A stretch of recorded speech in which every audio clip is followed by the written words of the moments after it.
அனைவருக்கும் வணக்கம். ஜோதிடர் சந்திரன் பரமத்திவேலூரிலிருந்து பேசுகிற நண்பர்களை, தமிழ் புத்தாண்டு அதாவது ஏப்ரல் 14/4/2026 சித்திரை 1 பிறக்கிறது. தமிழ் வருடம். நம்மளோட தமிழ் வருடம் பிறகு தமிழோட கலாச்சாரம், தமிழோட பண்பாடுகள் மிக உயர்ந்த ஒரு நிலையில் உலகமுல்லாம் இருக்கிறது என்ற ஒரு கருத்தை முன்வைக்கிறேன். அதேமாதிரி இந்த தமிழோட வருடம் இந்த ஆண்டு அனைவருக்கும் பொதுவான ராசி பலன் மூலமாக உங்களோட ராசிக்கெல்லாம் இந்த தமிழ் ஆண்டு எப்படி இருக்கும், எந்த மாதிரி ஒரு நிலைப்பாடு கொடுக்கும் என்பதை பொதுவான ராசி மூலமாக பொதுவான ராசி பலன் 12 ராசி வழியாகவும் உங்களோட ராசியை இந்த சேனல் வழியாக மனமகிழ்ச்சியுடன் மன சந்தோஷத்துடன் இதை பகிர்ந்து கொள்கிற நண்பர்களை அனைவரும் கேட்டுவிட்டு தங்களோட கருத்தையும் தங்களோட கமெண்டையும் தங்களோட லைக்கையும் மறக்காமல் இந்த சேனலுக்கு சப்ஸ்கிரைப்பும் மறக்காமல் பண்ணிடுங்க நண்பர்களே. சிம்ம ராசி நேயர்கள் அனைவருக்கும் வணக்கம். சிம்மராசி அனைவருக்குமே இந்த தமிழ் புத்தாண்டு நல்வாழ்த்துக்களை தெரிவித்துக் கொள்கிறேன். பரமத்திவேலூரிலிருந்து சந்திரன் ஜோதிடர். அதாவது உங்களோட ராசிக்கு இந்த ஆண்டு எப்படி இருக்கும், உங்களோட ராசி அதிபதியாக வரக்கூடியவர் சூரிய பகவான் உங்கள் ராசிக்கு 9ஆம் இடத்துல போய் உச்சம் பெறுகிறார். அது பாதகமாக இருந்தாலும் அது உங்களுக்கு சாதகமாகக்கூடிய தன்மை உங்களுக்கு உண்டு. சிம்மராசிக்காரங்களுக்கு எப்பொழுதுமே ஒரு அரசு சார்ந்து அரசியல் சார்ந்து பொது தொடர்பிலாம் கொஞ்சம் ஜொலிக்கக்கூடிய மனிதர்களாக இருப்பாங்கன்னு வச்சுங்களேன். பொது தொடர்பிலும் பொது மனிதர்களோட ஒரு ஜொலிக்கக்கூடியவர்களாகவும் இருப்பாங்க, ஜெயிக்கக்கூடியவர்களாகவும் இருப்பாங்க. ஆனால் இப்போ அஷ்டமச்சனி வேறு நடக்குதுங்களே. அஷ்டமச்சனி நடக்கிறனால ஏதாச்சும் நமக்கு அவமானத்தையும் அசிங்கத்தையும் கொடுத்துருமா அப்படிங்கிறது ஒரு நிலைப்பாடு இந்த சனிப்பயிற்சிக்கு சொல்லியிருப்போம், நாங்களே சொல்லியிருப்போம், நானே சொல்லியிருப்பேன்னு வச்சுங்களேன். அப்போ இந்த தமிழ் புத்தாண்டு வேறு பிறக்குது. அப்போ தமிழ் புத்தாண்டு உங்களுக்கு உங்கள் ராசி அதிபதி உச்சம் பெற்று யாரோட உச்சம் பெற்றிருக்கான்னா, அதாவது முயற்சி ஸ்தானாதிபதியும் தொழில் ஸ்தானாதிபதியும் கூடக்கூடிய சுக்கரனோட சேர்க்கை பெற்று அங்கே உச்சமாகிறார். உச்சமாகி 1 மாத காலம் அங்கே தான் இருப்பார். அதாவது சித்திரை மாதம் ஃபுல்லாகவே சூரிய பகவான் மேசத்தில் தான் இருப்பார். மேசத்தில் உங்களுக்கு அந்த இடம் ஒரு பாக்கியத்தை கொடுக்கக்கூடிய இடங்க. அந்த பாக்கியமும் ஒரு பாதகத்தை ஏற்படுத்தும். ஏன்னா அந்த பாதகாதிபதி வலுவற்று போயிட்டார். அந்த பாதகத்தை கொடுக்கக்கூடிய கிரகம் பார்த்திங்கன்னா செவ்வாய் பகவானுங்க. அப்போ செவ்வாய் பகவான் அந்த ஸ்தானத்துக்கு போய் 12 அஷ்டமத்துக்கு போயிட்டார். அஷ்டமத்தில் பார்த்திங்கன்னா சனி பகவான், செவ்வாய் பகவான், அதுக்கு அடுத்து பார்த்திங்கன்னா புதன் பகவான். அதாவது உங்கள் ராசி அதிபதி 2ஆம் அதிபதியும் லாபாதிபதியும் அஷ்டமத்துக்கு போயிட்டார். அப்போ 2ஆம் அதிபதி 11ஆம் அதிபதி அங்கே சேர்க்கை பெற்றிருப்பது நீசமாயிட்டாங்க. அப்போ நீசம் பெற்றிருக்கும்போது என்னென்னா, சிம்ம ராசிக்காரங்களுக்கு பொருளாதார ஒரு இழப்பு நஷ்டம் ஏதாவது ஒரு ரூபத்தில் ஒரு செலவை கொடுக்கும். யாருக்காச்சும் நீங்கள் பணம் வாங்கி கொடுத்தீங்கன்னா அதனால் ஒரு அசிங்க அவமானத்தை ஏற்படுத்திடும். தர முடியாது, போடா உன்னால் பண்ணுறதை பண்ணிக்கிடா அப்படின்னா ஏதாவது ஒரு பிரச்சனை மூலிமா நீங்கள் ஒரு கேஸ் போடக்கூடிய தன்மையெல்லாம் வந்துடும். கோர்ட்டுக்கெலாம் போகக்கூடிய தன்மை, போலீஸ் ஸ்டேஷனுக்கு போகக்கூடிய தன்மையெல்லாம் சிம்மராசிக்காரங்களுக்கு கொடுத்துருங்க. மிக கவனமுடன் இருங்க. இதுக்கெல்லாம் நீங்கள் போகாதீங்க. போகக்கூடிய தன்மை வருங்க. ஒரு பணம் தள்ளி அதற்காக நம்ம ஒருத்தரை போச்சு. ஏன்னா செவ்வாயோட சனி செவ்வாய் சேர்க்கப்பட்டிருக்குதுங்க. சனிங்கிறது ஒரு பிரச்சனையை கொடுக்கக்கூடிய ஒரு கிரகம், ஒரு சிக்கலை ஏற்படுத்தும். செவ்வாய்ங்கிறது ஒரு வம்பு வழக்கையும் கொடுத்துட்டு ஒரு போலீஸ் ஸ்டேஷன் வரைக்கும் போகக்கூடிய தன்மையும் கோர்ட்டுக்கு போகக்கூடிய தன்மையை ஏற்படுத்திடும். ஏன்னா புதன் இல்லீகல் கிரகம் மாதிரி ஒரு எழுத்துக்கு உண்டான கிரகம், ஒரு செக்குக்கு உண்டான கிரகம், ஒரு கையெழுத்து மூலிமா ஒரு பிரச்சனை, ஒருத்தருக்கு பணம் வாங்கி கொடுத்தது பிரச்சனை, இந்த மாதிரி ஒரு தன்மையெல்லாம் சிம்மராசிக்காரங்களுக்கு இந்த காலகட்டம் ஏற்படுத்தி கொடுக்கும். அதனால் இந்த ஆண்டு சித்திரை மாதம் அது உங்களுக்கு அதிகமாக கொடுத்துரும். ஏன்னா உங்கள் ராசி அதிபதி போய் பாதகத்தில் உட்காந்துட்டாரு. அப்போ நமக்கு ஒரு சாதகம் இருந்தாலும் அங்கே ஒரு பாதகமும் இருக்குது அது சுக்கரனோட சேர்ந்துட்டாரு அப்படிங்கிறது. ஏன்னா சுக்கரன் ஒரு பகையான கிரகம் இருந்தாலும் அந்த வீட்டில் உச்சம் பார்த்தீங்கன்னா சூரியனுக்கு தான் பலம் அதிகம், சுக்கரனுக்கு பலம் குறைவு தான். அதனால் பயப்பட தேவையில்லை. ஆனால் உங்கள் ராசியில் கேது பகவான் இருக்கார் பாருங்க. அந்த கேது பகவான் உங்களுக்கு மிகப்பெரிய எதிரிங்க. சூரியன் வீட்டில் கேது இருந்தால் அந்த சூரியனோட தன்மையை, அதாவது ஒளித்தன்மையை குறைக்கக்கூடிய வல்லமை பெற்றவராக இருக்கிறார். அதனால் மிக கவனமுடன் இருக்குன்னு சொல்கிறேன். எதிரி எச்சரிக்கையுடன் இருங்க. அதே மாதிரி உங்கள் ராசிக்கு 7ஆம் இடத்தில் பார்க்கும்போது சந்திரன் ராகு சேர்க்கை பெற்றிருப்பது அவ்வளோ நல்லதான்னு பார்த்தா நல்லது இல்லைங்க. சந்திரன் ராகு 7ஆம் இடத்துலேருந்து உங்கள் ராசியை பார்க்குறாங்க, 2 பேரும் பார்ப்பது அவ்வளோ நல்லதில்லை. அப்போ எதில் நல்லதுன்னா ஒரு நண்பர்கள் மூலயமா ஒரு கூட்டு பிஸ்னஸ் செய்வது, நண்பர்களோட ஏதோ கூட்டு ஒப்பந்தம் போட்டு ஏதாச்சும் நண்பர்கள் ஒரு பணம் கொடுத்து அதனால் ஒரு அசிங்கப்படுவது, ஏமாறுவது, நண்பர் மூலிமா ஏதாச்சும் ஒரு பிரச்சனை வர்றது இந்த காலகட்டம் உங்களுக்கு கொடுத்துருங்க. நண்பரால் பிரச்சனை, அதே மாதிரி உங்களுக்கு வரக்கூடிய கலஸ்தர மனைவி இவங்களாம் இருக்காங்கன்னா அவங்களுக்கு மூலிமா ஏதாச்சும் ஒரு தொழில் செஞ்சவங்க மேலே ஒரு நஷ்டப்படக்கூடிய ஒரு தன்மையும் வந்துருங்க. அதனால் இந்த காலகட்டம் நீங்கள் செய்யாமல் இருப்பது, அவங்க மேலே எதுவும் பண்ணாமல் இருந்தாவே நல்லதுங்க. கணவன் மனைவி உறவுக்குள்ளே எப்போவுமே ஒரு அண்டர்ஸ்டாண்டிங்கோடு விட்டு கொடுத்து போங்க. ஏன்னா விட்டு கொடுத்து போகிறவங்க வாழ்க்கை கெட்டு போகிறது இல்லைன்னு சாஸ்திரமே சொல்லுது. அதனால் விட்டு கொடுத்து போகிறது. ஏன்னா 7ஆம் இடம் சந்திரன் ராகு. சந்திரன் ராகுனாவே ஒரு பெண் வகையில் பிரச்சனை கொடுத்துரும். பெண்களால் பிரச்சனை, ஆண்களுக்கு பெண்களால் பிரச்சனை, பெண்களுக்கு ஆண்களால் பிரச்சனை அப்படிங்கிற ஒரு தன்மை. அதாவது 7ஆம் இடங்கிறது ஒரு பிரச்சனையை கொடுக்கக்கூடிய ஒரு தன்மையாக சிம்மராசிக்காரங்களுக்கு அதிக அளவில் இருக்குதுங்க. அப்போ நீங்கள் எதுலேயுமே ஒரு நண்பர்களிடையும் சரி, உங்களுக்கு பழகுனவங்களையும் சரி, எதுலேயும் கவனமுடன் இருப்பது நல்லது. பொருளாதாரத்தில் ரீதியாக ஒரு சிக்கலையும் கொடுக்கக்கூடிய தன்மை. அப்போ ஆதாயம் பார்த்தீங்கன்னா, ஒரு வரவு உங்களுக்கு இந்த ஆண்டு பார்த்தீங்கன்னா எவ்வளோ இருக்குதுன்னு பார்த்தீங்கன்னா, வரவு 5 தான் இருக்குது. அதே மாதிரி செலவும் 5. வரவுக்கும் செலவுக்கும் சரியாக போச்சு, ஒன்றும் இல்லை அப்படின்னா பட்ஜெட்டு போட்டோம், பட்ஜெட்டில் பார்த்தீங்கன்னா எல்லாம் சரியாக போச்சு அப்படிங்கிற தன்மை தான். வரவுக்கும் செலவுக்கு கரெக்டாக இருப்பது நல்லதுங்க. என்னை பொறுத்தளவுக்கு சரிசமமாக போயிடுது. அதனால் பெரிய லாஸ் நமக்கு இல்லை, எதுவுமே கிடையாதுன்னு சொல்லுது.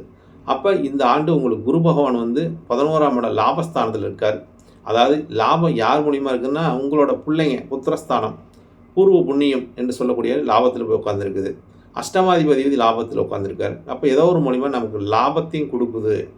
பிள்ளைங்களால் நமக்கு ஒரு நல்ல ஒரு ஆதாயம், நல்ல பேரை கொடுக்குது. அப்படி சிம்மராசிக்காரங்களுக்கு இவங்களுக்கு தான் ஒரு கஷ்டம் அப்படின்னு இருந்தால் கூட பிள்ளைங்களால் ஒரு ஒரு நம்பிக்கையும் ஒரு நமக்கு அவங்களால ஒரு ஆறுதலும் பக்கபலமாக இருப்பாங்க அப்படிங்கிற ஒரு நிலைப்பாட்டை இந்த குரு பகவான் 11ஆம் இடத்துல இருக்கிறதுனால புத்திரர்களால் ஒரு ஆதாயம் உண்டு அப்படிங்கிற தன்மை இந்த சித்திரை மாதத்தில் உங்களுக்கு அந்த நிகழ்வு நல்லா இருக்குது என்ற ஒரு கருத்தையும் முன்வைக்கிறேன். அடுத்தது உங்கள் ராசியோட பலனை சொல்லியிருக்கிறேன். இந்த ராசிக்கு அஷ்டமச்சனி வேறு நடக்குது. உங்களுக்கு ஆதாயம் 5, செலவும் 5. அதனால் வரவுக்கும் செலவுக்கும் இந்த ஆண்டு சரியாக இருக்கும். அப்போ இந்த ஆண்டு நீங்கள் வந்து நண்பர்கள் இடத்திலும் பொது இடத்துலையும் கொஞ்சம் கவனமுடன் இருக்க வேண்டும். ஒப்பந்தம் எதுவும் போட வேண்டாங்க, போட்டால் லாஸ் ஆயிரும். தொழில் அதிக முதலீடும் செய்யாமல் இருப்பது நல்லது. தொழில்ஸ்தானாதிபதி அதுக்கு விரயத்தில் உட்காந்துட்டார். அப்போ தொழில் முதலீடு வேண்டாங்க என்ற கருத்தை முன்வைக்கிறேன். இந்த சிம்மராசி நேயர்களுக்கு இனிய புத்தாண்டு நல்வாழ்த்துக்களை தெரிவித்துக் கொள்கிறேன். உங்கள் ராசி பலன் எப்படி இருப்பது இந்த சேனல் வழியாக கருத்தை பதிவிடுங்க நண்பர்களே. நன்றி, வணக்கம், வாழ்க வளமுடன். கன்னியா ராசிக்கு தமிழ் புத்தாண்டு ராசி பலன் எப்படி இருக்கும் என்ற கருத்தை கன்னியா ராசி நேயர்கள் அனைவரும் கவனமுடன் கேளுங்க. உங்கள் ராசிக்கு இந்த ஆண்டு ஆதாயம் எவ்வளோ, விரயம் எவ்வளோ, பொதுவான பலனை சொல்கிறேன். உங்களோட ராசி பலனை கேட்டுவிட்டு உங்களோட கருத்தை இந்த சேனல் வழியாக பதிவிடுங்க நண்பர்களே. கன்னி ராசியின் அதிபதி. கன்னியும் எப்பொழுதுமே ஒரு மற்றவர்களை நேசிக்கக்கூடிய ராசியே கன்னி ராசி தான். எவ்வளோ துன்பம், கஷ்டம், துயரம் எது வந்தாலும் வெளியே காட்டாமல் தான் உண்டு தன் வேலை உண்டு, வேலைக்காக முக்கியத்துவம் கொடுப்பவர் கன்னியா ராசிக்காரங்களுக்கு. இந்த கன்னியா ராசிக்காரங்கள் நிலத்தத்துவத்தில் பிறந்தவர்கள். நிலத்தத்துவம் அப்படிங்கும்போது எதில் இரக்க குணமுடையவர்களாக இருப்பாங்க, மற்றவர்களை நேசிக்கக்கூடியவர்களாக இருப்பாங்க, மற்றவர்களுக்கு வழிகாட்டக்கூடியவர்களாக இருப்பாங்க, கலங்கரை விளக்கம் போல் ஜொலிக்கக்கூடியவர்களாக இருப்பாங்க. ஆனால் ஜெயிக்கிறது கொஞ்சம் கொஞ்சம் தான் ஜெயிப்பாங்க. ஒரு 50% ஜெயிப்பாங்க, 50% தோல்வி இருக்குங்க. எவ்வளோ தோல்வி இருந்தாலும் அதில் வந்து மனம் தளராதவர்கள் கன்னிராசி நேயர்கள் தான். ஏன்னா அவர்கள் கஷ்டம் வரும், அதாவது தோல்வி அதிகமாக சந்திப்பாங்க. தோல்வி சந்தித்தாலும் அதில் வந்து மனம் தளராத போராடக்கூடியவர்கள், போராட்டத்துக்கு வலிமை உடையவர்களாக இவர்கள் இருப்பார்கள். எப்படின்னு பார்த்தீங்கன்னா, உங்கள் ராசி அதிபதி வரக்கூடிய புதன் பகவான் உங்கள் ராசியிலேயே ஆட்சி, உச்சம், மூலத்திரியோணம் பெறக்கூடிய ஒரே ராசி கன்னிராசி தான். அப்போ உங்கள் ராசிக்கு அதிபதியாக வரக்கூடிய புதன் பகவான் 7ஆம் இடத்துல போயிங்க நீசம் பெறுகிறாரு. யாரோட சேர்க்கப்பட்டு அஷ்டமாதிபதி என்று சொல்லக்கூடிய செவ்வாயோடையும் 6ஆம் அதிபதி என்று சொல்லக்கூடிய சனி பகவானோடைய சேர்க்கை பெற்று 6, 8 சேர்க்கை பெற்று 7ஆம் இடத்துல இருக்குது. அப்போ 7ஆம் இடங்கிறது யாரை குறிக்கும்னு பார்த்தீங்கன்னா, உங்களோட நண்பர்களை குறிக்கக்கூடியது. பொது இடம், பொது ஸ்தானம், அப்போ மனைவி ஸ்தானம். இந்த 3ம் குறிக்கக்கூடிய இடம். அப்போ இந்த 3லேயுமே பிரச்சனை இருக்குங்க. 3மே பிரச்சனையாக இருக்கும். 3மே பிரச்சனையாக இருக்கும். அப்போ நண்பர்கள் இடத்துலையும் நம்ம வந்து ஒரு சண்டை சச்சரவு வச்சுக்கூடாது. கணவன் மனைவி இல்லற வாழ்க்கையிலும் ஒரு பிரச்சனை வந்தாலும் கொஞ்சம் விட்டு கொடுத்து போகிறது நல்லது. அவங்கக்கிட்ட வந்து நம்ம அதிகமாக இது பேசக்கூடாது. அதாவது விரண்டாவாதம் பேசாமல் இருப்பது நல்லதுங்க. அடுத்தது உங்களுக்கு பார்த்திங்கன்னா, பொது இடத்துலலாம் மிக கவனமுடன் இருக்க வேண்டும். பொது இடத்த காரியங்களெல்லாம் முன்னாடி போய் நிற்காதீங்க. ஏன்னா கண்டச்சனி வேறு நடக்குதுங்க. கண்டச்சனி நடக்கிறதுனால உங்கள் ராசி அதிபதி வேறு வீக்காக இருக்கிறார். இந்த ஆண்டே புதன் பகவான் போய் நீசம் பெற்று 7ஆம் இடத்துல இருப்பது அவ்வளோ சிறப்பு இல்லை. இருந்தாலும் புதனும் குருவும் பரிவர்த்தனை. கன்னியாராசிக்கு அதிபதியாக வரக்கூடிய புதனும் மீனராசிக்கு அதிபதியோட குரு பகவானும் பரிவர்த்தனை. அதாவது 7, 10 பரிவர்த்தனை. 7, 10 பரிவர்த்தனைக்கும் போது கன்னியாராசிக்காரங்களுக்கு தொழில் ஸ்தானம், அதாவது சொந்த தொழில் செய்யக்கூடிய ஒரு யோகம். அது வந்து வர்த்தக தொழிலாக இருக்கலாம், இல்லை ஒப்பந்த தொழிலாக இருக்கலாம், இல்லை ஒரு மாற்றியோட தொழிலாக இருக்கலாம். இந்த மாதிரி ஒரு கமிஷன் பேசிக்கலான அடிப்படை தொழிலாம் கன்னியாராசிக்காரர்களுக்கு இந்த ஆண்டு மிக சிறப்பான ஒரு பலனையும் ஆதாயத்தையும் லாபத்தையும் ஏற்படுத்தி கொடுக்குங்க. அது ஏன்னா குரு பகவான் வந்து உங்க ராசிக்கு 10ஆம் இடத்துல போய் உட்காந்துட்டார். 10ஆம் இடத்துல உட்காந்து குரு வந்து 4க்கும் 7க்கு அதிபதி, பாதகாதிபதி 10ல உட்காந்து பரிவர்த்தனை ஆயிட்டார் புதனோட சேர்க்கை பெற்று. அப்போ பரிவர்த்தனை ஆகும்போது நமக்கு ஒரு யோகத்தை கொடுக்குது, நமக்கு ஒரு நற்பலனை ஏற்படுத்துது என்ற ஒரு நிலைப்பாடு எது மூலியமா நம்ம ஒரு தொழில் மூலியமா கிடைக்குதுன்னு சொல்லுது. நண்பர்களால் இல்லை, ஒப்பந்த தொழில்னால இல்லை, பார்ட்னர்னால இல்லை அப்படிங்கிற ஒரு தன்மையை காட்டுதுங்க கன்னியா ராசிக்காரங்களுக்கு. அடுத்தது உங்கள் ராசிக்கு 6ஆம் இடத்துல பார்த்தீங்கன்னா ராகு பகவான் இருப்பது ஒரு சிறப்புங்க. ஆனால் லாபாதிபதியே போய் 6ல் உட்காந்துட்டார். சந்திர பகவான் உங்களுக்கு 11ஆம் அதிபதியாக வந்தக்கூடிய அதிபதி 6ல் உட்காந்துருக்கார். அப்போ உங்களுக்கு போராட்டம் மூலியமாக ஒரு வருவாய் கொடுக்கும். அதாவது தொழிலில் வந்துங்க ஒரு போராட்ட நிலையை ஏற்படுத்தி கொடுக்கும். ஒன்றுக்கும் மேற்பட்ட ஒரு நிலைப்பாட்டை கொடுக்கறதுனால நீங்கள் தொழிலில் வந்து போராடினா தான் ஜெயிக்க முடியும் அப்படிங்கிற ஒரு தன்மையும் 6ஆம் இடம் ராகு உட்காந்துருக்கனால பலத்தை கொடுக்குறாரு. சந்திரன் 6ஆம் இடத்துல போக பலவீனத்தையும் கொடுக்குறாரு. ஏன்னா அந்த லாபாதிபதி அதுக்கு அஷ்டமத்தில் மறையிறார். அப்போ லாபத்தில் ஒரு பிரச்சனையும் கொடுக்குது. இருந்தால் அந்த லாபம் கிடைச்சிரும்னு சொல்லுது. ஏன்னா தனாதிபதியாக வரக்கூடிய சுக்கிர பகவான் உங்களுக்கு 2க்கு பாக்கியத்துக்கு அதிபதியாக வரக்கூடிய சுக்கிர பகவான் போய் 8ல் உட்காந்துட்டார். 8ஆம் இடங்கிறது என்ன? நமக்கு ஒரு அஷ்டம ஸ்தானம். கஷ்டமத்தை கொடுக்கும், கஷ்டத்தையும் கொடுக்கும், நஷ்டத்தையும் கொடுக்கும். அது யாரோட சேர்க்கப்பட்டிருக்காரு அப்படின்னு பார்த்தா சூரிய பகவானோட சேர்க்கை பெற்று அங்கே அஸ்தங்கம் பெறக்கூடிய ஒரு தன்மையும் இந்த மாதத்தில் இருக்குதுங்க.